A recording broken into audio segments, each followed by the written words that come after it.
making of nationalism in Europe. We'll talk about some more countries in Europe. Okay, so till the mid 18th century, there were no nation states in Europe. Yes, till the mid 18th century, because in France also it was 1789. It means later part of 18th century. So till mid 18th, there were no nation states.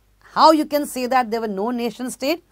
Okay, because Germany, Italy, Switzerland, they were all ruled by different rulers, and they with their own well-defined territories, okay, which can be increased or decreased.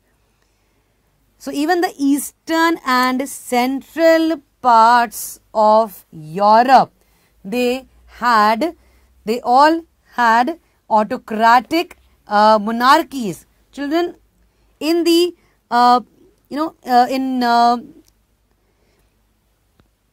the UK, Ireland, France, Belgium, Netherlands, Luxembourg, Austria, they were all in countries in Western Europe.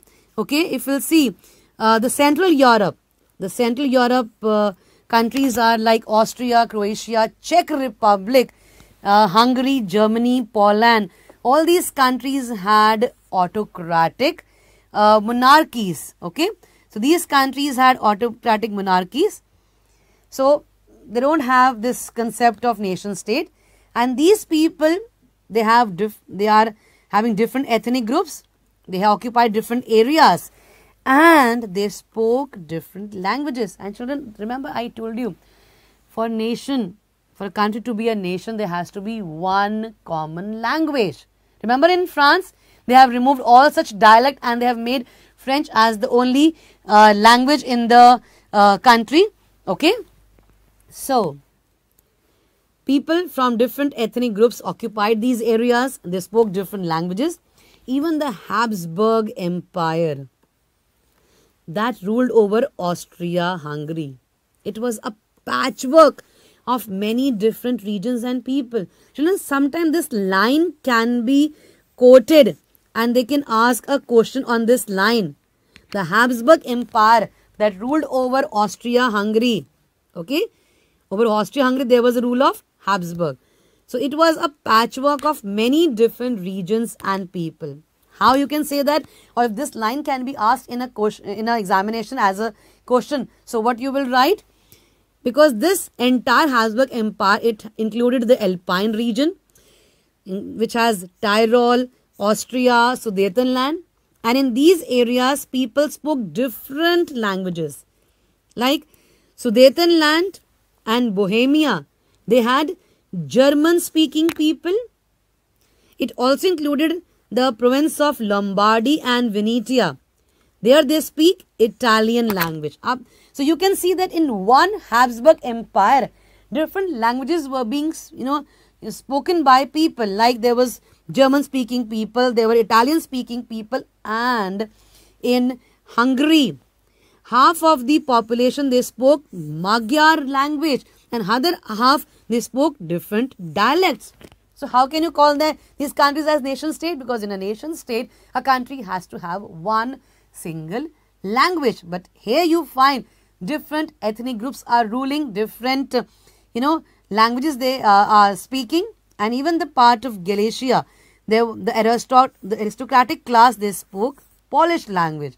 One more language. So we are seeing German speaking people in this Habsburg Empire, German speaking Italian, there were people speaking Magyar, they are speaking Polish language, and there was absence of collective identity and common culture.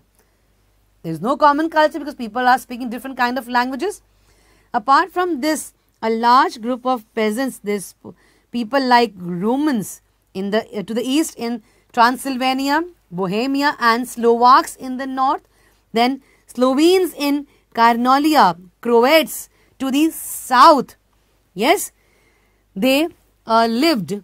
I told you these Croats, they are in the central Europe. Okay, to the south lived within the boundary.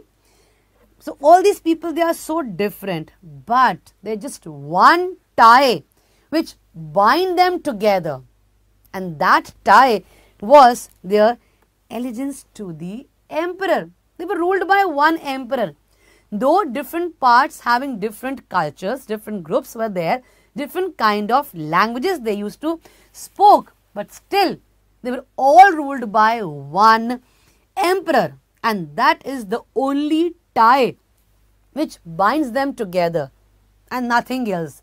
No common culture, no common language, nothing. Everything was different, and that is why we say that till the mid of 18th century in Europe, there was no nation state. Now, subscribe to Bright Tutee course at ₹1 per day only. Download Bright Tutee app from Play Store and get the online courses prepared by competent and experienced teachers for different education boards of classes 6 to 10. Bright Tutee courses are available for the subjects of Math, Science, Social Science, English and Hindi in English and Hindi medium. Bright Tutee follows 3-step approach, that is learning, assessment and exam preparation. In learning, topic-wise video lectures with explanation of concepts and discussion of textbook examples and questions are available with the solutions. In assessment, topic-wise online MCQ test, practice assignments and chapter-wise question bank are available with the solutions. In exam preparation, previous year's question papers, sample papers and model test papers are available with the solutions. Sign up today on Bright Tutee and avail your courses at affordable prices.